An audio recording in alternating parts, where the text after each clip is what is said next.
Welcome to Fun Moments in Sports, a look at some of the unusual, controversial, and humorous moments in a world of great plays and great players. Hi, everybody. This is Bob Eucker, along with Howard David, inviting you to join us for some of the fun moments in sports. Great clips. I'm not in any of them. You should really enjoy it.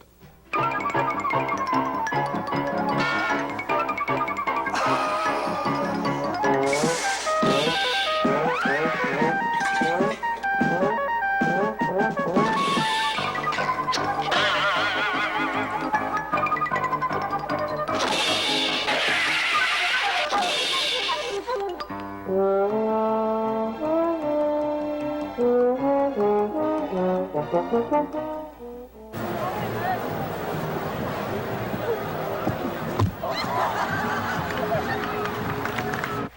went into the net.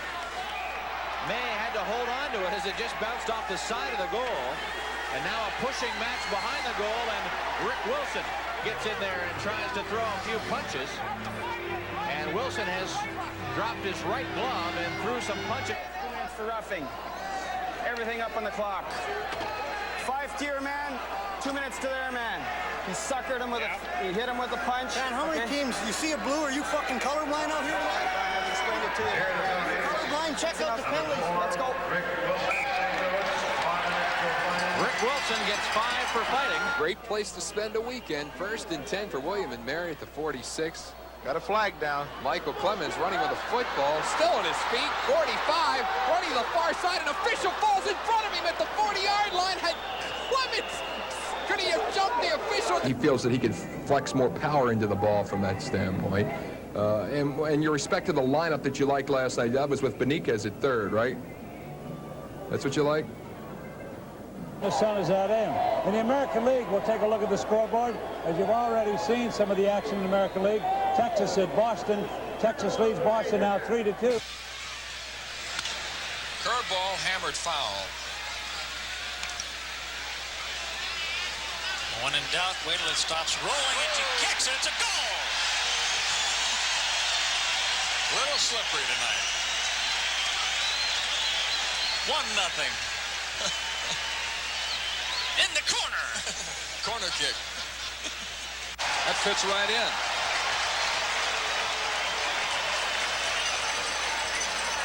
If it had been all black, we'd have just had to all go home. Trying to find a way to get out of here. Whoop. A little too slick. He can get out there. Oh, looked like he saw Elrod Hendricks out there and changed his mind. Now the grounds crew is chasing him. He's going to come in to hit. Probably a Detroit Tigers scout. Got a lot of pseudo moves. Gonna run out of gas pretty soon.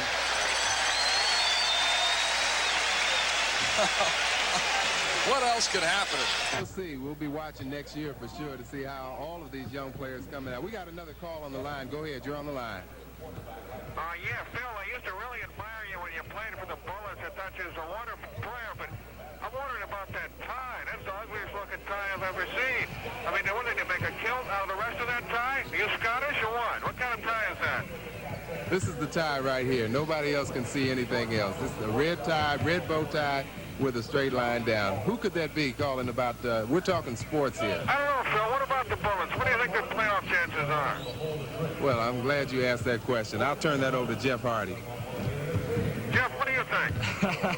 Well, it looks more and more he like doesn't even have a tie. They're probably going to play. Jeff, why don't you get a tie like the one Phil's got? You know, your sports writers go around almost naked all the time. You're so casual. That'll be some kind of dress code for you guys. What's the deal? I mean, you're working class just like the rest of us. Get a coat and tie out for crying out loud, will you? Okay, that's all I have to say. Goodbye. Well, I don't know about that, caller. What do you think? But while we're on the subject, you know, the playoffs are coming up. What do you look forward to seeing? Pay them no mind, Jeff. I'm definitely stunned on that one. I've always thought I was a decent dresser.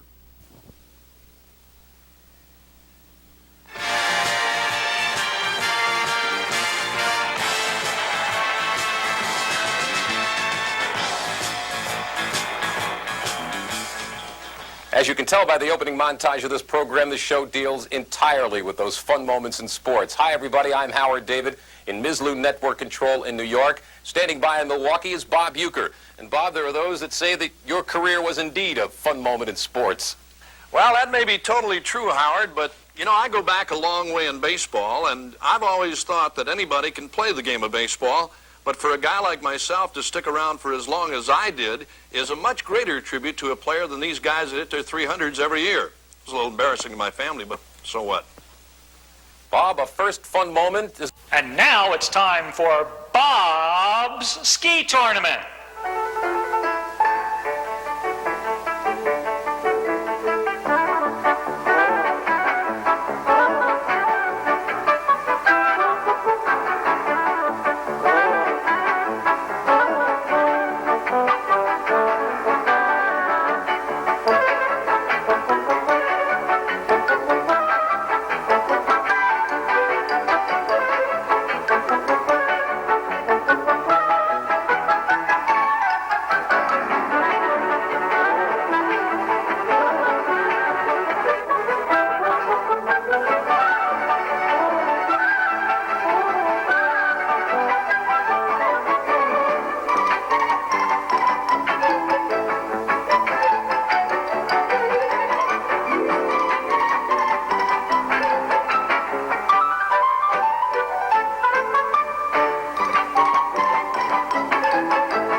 Racing drivers are a different sort of individual, and Bob Eucker, Phil Parsons spends his Sunday afternoons driving a whole lot different than you and I do.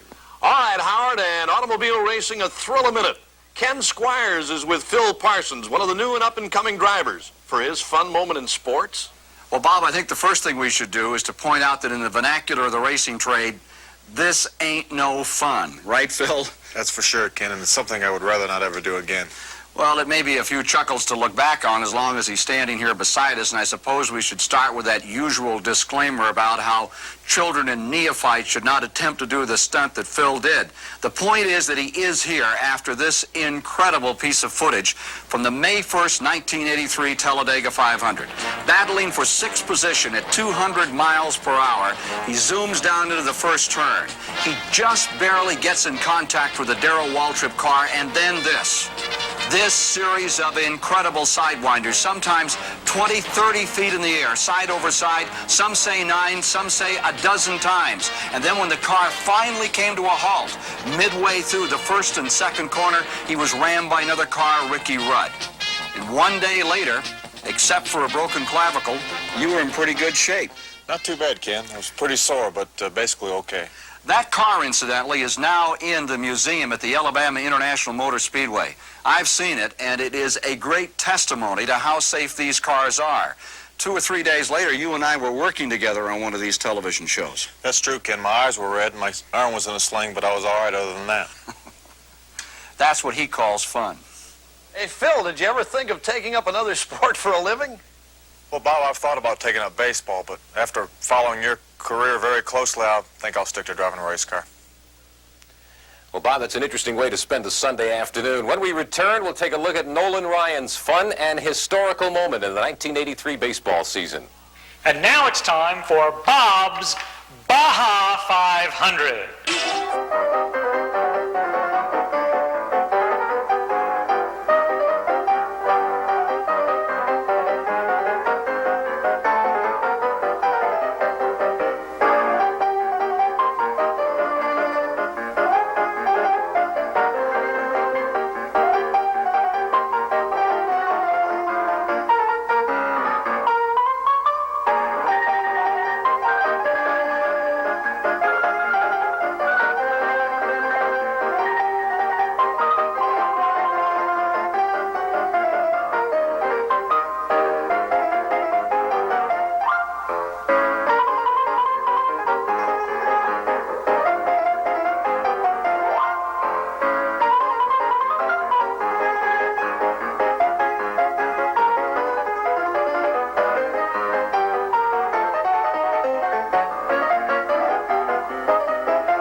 The number's 3,509, first achieved Bob Eucker by the Houston flamethrower Nolan Ryan.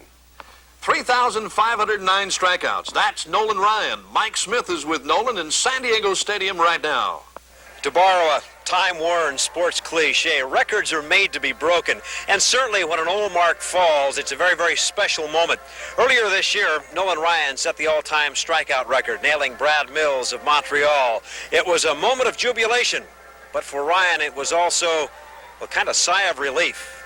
Well, it was just a relief that it was over with because it had been a build-up and there had been some frustration that I experienced with the two previous outings and the media attention I was getting, and it was just it was a relief to get it over with, and it's something that I always wanted to accomplish. I knew that that record was going to fall, and I really wanted to be the guy that broke it. What'd you get him with? I got him with a curveball. You mentioned the media attention. I know Roger Maris went through it the year that he hit 61 home runs. Hank Aaron experienced it. Was it the same type of thing for you? Well, I don't think so. I don't think it was near the magnitude that those guys went through, and it wasn't a big build-up. It was early in the year, and I'd just come off the disabled list, and so people kind of had put it out of their mind. And also, it wasn't didn't seem to be a big event as those two fellas accomplished. Nolan, looking back at the strikeout record and bouncing back and forth between two leagues, learning new hitters, did that have any effect on you or not? Well, it certainly affected me the first year I was in the National League because it took me the entire year to learn the hitters and get comfortable with the umpires and their strike zones, and it's just an adjustment period. But I don't think that pitching in American League versus National League as a strikeout pitcher or any other type of pitcher, there's really any difference. You mentioned the two leagues, the strike zone. We hear about that all the time. How much of a difference is there really? Is it something that you notice as a pitcher? I noticed that the National League has a smaller strike zone. I think that the American League gives the high strike, and the National League doesn't give a lower strike than the American League. So I think it causes the pitchers to have to pitch to a smaller strike zone. You've been consistently in double figures in the win column. ERA ranks in the top 30 of all time. Back early in your career, there were those that said that you were just a thrower. Is this kind of a good way of saying, hey, you were wrong? There's more to being a complete pitcher than just your one-loss record. I look at myself as a defensive specialist. My job is to go out and try to shut the opponents out, and whether I win or lose is basically out of my hands from the standpoint of our team's offensive output. So I don't put much emphasis on my one-loss record. I feel like I'm a complete pitcher. Nolan, being from Texas, has pitching in Houston, Texas helped your career at all? Well, the community has supported our team well, and they've accepted me well, which has made the transition much easier. I think pitching at home has made it easier on me at this point and stage of my career. My family involvement and other involvements that I have outside the game has made it easier by playing in Houston. Yeah, this year you've seesawed back and forth now with Steve Carlton. Does that push you a little bit harder? Well, I don't really watch what Steve's doing because that's out of my hands. I feel like that I have to concern myself with my situation and our ball club and try to help our ball club and do everything I can for us to win, and hope that I pitch long enough that I get an opportunity to be the all-time strikeout leader. Hey, Nolan, had I been 3509, what kind of pitch would you have thrown me? Well, Bob, I'd have walked to the plate and told you what was coming and been a fastball. Hey, Nolan, the laugh's on you. 200 guys did that before you ever thought about it. Hey, fans, stay tuned for more. The Stanford Band against the California Bears, Part 2, coming up next. And now it's time for Bob's Boxing Tour, joined in progress.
back to fun moments in sports, and probably one of the more unusual fun moments in sports occurred November 20th, 1982, Bob Eucker, a day that the California and Stanford football teams will never forget. All right, Howard, Randy Roth took a film crew out to Stanford's opening band practice for their version of the big play. Cal 25, Stanford 20. Remember? Bob, I'm here with the incomparable Stanford Marching Band. And they're all keyed up for the 1983 football season, and we're going to roll some memories past them, and we want to get some reaction of the 1982 big play against Stanford in the big game. The ball is still loose as they get it to Rogers. They give it back now to the 30. They're down to the 20. Oh, the band is out on the field. Down. He got it in the end zone. Will it count? The Bears have scored, but the bands are out on the field. There were flags all over the place. Everybody's milling around on the field. The Bears have won. The Bears have won. Oh, my God. The most amazing, sensational, dramatic, heartrending, exciting, thrilling finish in the history of college football. I was on the 17-yard line. I was deceived along with the rest of the band members. I saw the football team go on the field, and I went out there to congratulate them on their victory until this man in a blue jersey started running at me. I was going to run to make a tackle at him, but a Stanford player got in my way, so I couldn't get at him, and he ran by into the end zone where we all thought he was making a futile effort at getting a touchdown after having lost the game. Unfortunately, the officials thought otherwise and kind of changed history on us, left us all a little disappointed. Any major injuries with any of the band members? I know the trombone player's not with us today, but any other major injuries, other people getting knocked over? Well, yeah, Gary, the trombone player, he got out of his wheelchair within a couple short months after the occasion, and everyone else was pretty good. A few bruised spirits, but this year actually we're planning on a little bit of revenge. So much for the Stanford band's version of the big play. Cal play-by-play man Joe Starkey has another version. He's with KGO Radio. Joe? Certainly, our reaction up in the broadcast booth was you're just going through the motions with 4 seconds to play. You're looking perhaps to get out of bounds and try something desperate. You don't figure to get the long run back. You know Stanford is obviously going to be very aware of that and try to kick the ball in such a way that you can't get the long run back. But what happened was it was kind of a bouncing kick. It came to Kevin Moan fairly far upfield in his own end of the field, 25, 30-yard line.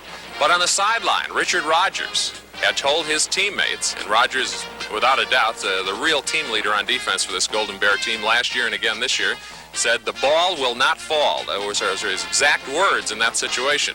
If it looks like you're going to be tackled, do something with it. Throw it up for grabs, lateral it, do anything. I got everybody in the huddle and I looked at all the players around and I said, listen, if you guys get in trouble, pitch the ball back if you're going to get tackled. And so everything went as planned, I guess. Rogers, as he started to get caught, gave it to Dwight Garner. Garner was the most controversial man on the play without any doubt because it appeared that 4 or 5 Stanford players had tackled him and that his knee was already on the ground as he released the ball for another lateral.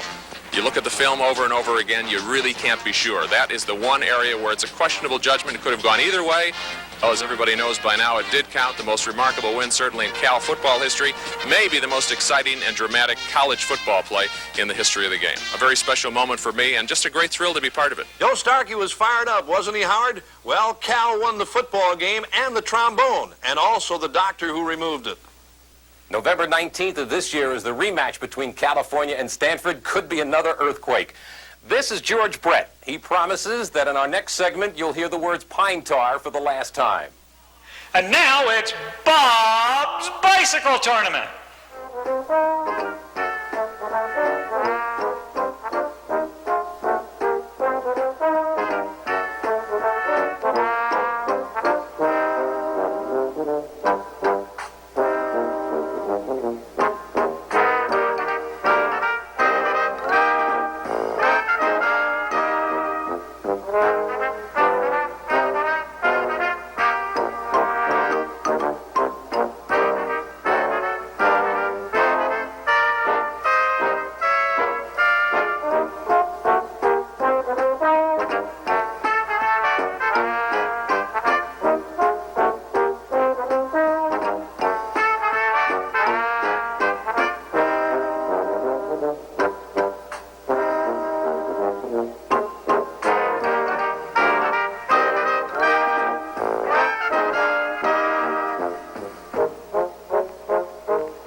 This baseball season, 1983, George Brett, in the words pine tar, dominated the sports pages, Bob.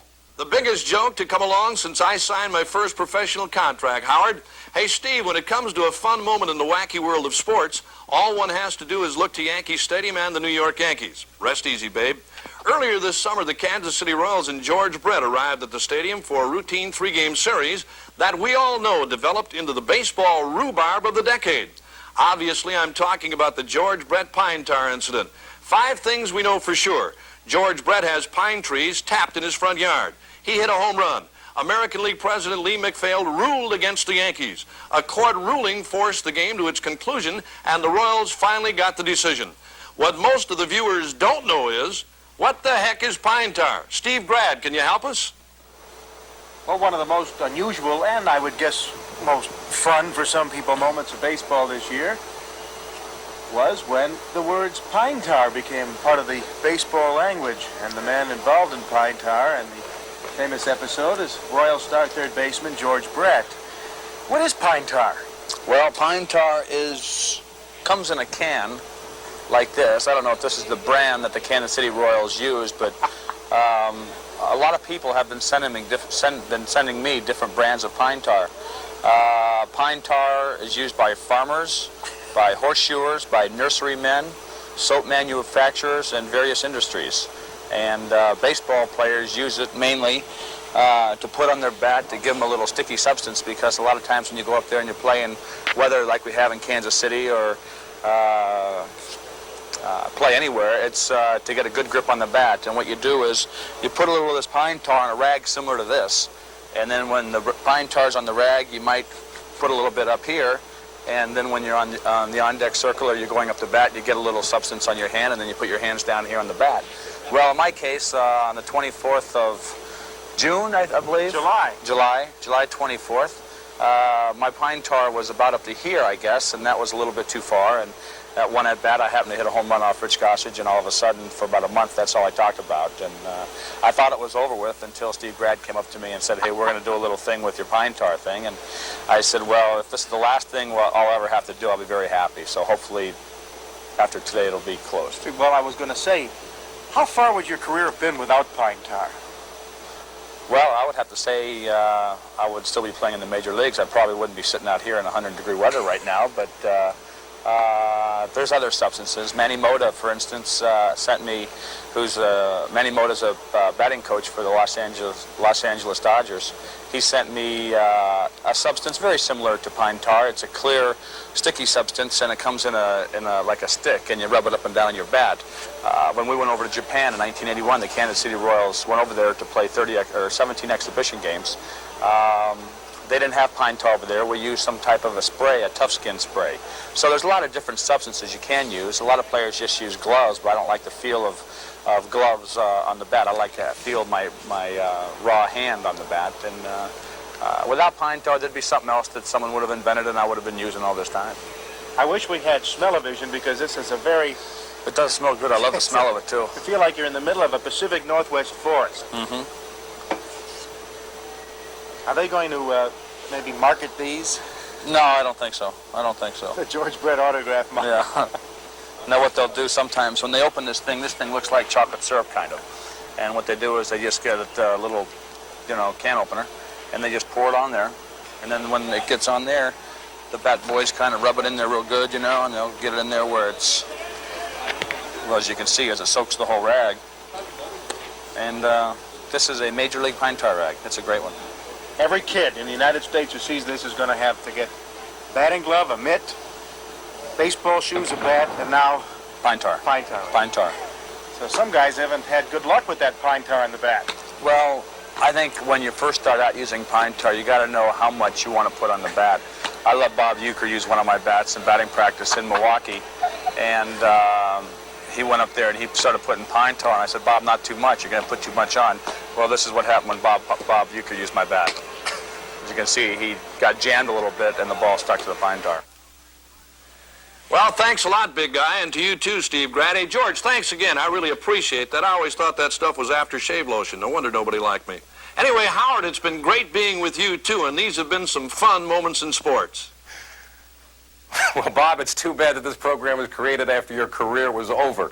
It's been a fast and in many cases humorous 30-minute program. For the professional athlete, it's a business, but it's also a lot of fun. For the amateurs, it's pure pleasure. For Bob Eucker, I'm Howard David. We hope you enjoyed our fun moments in sports.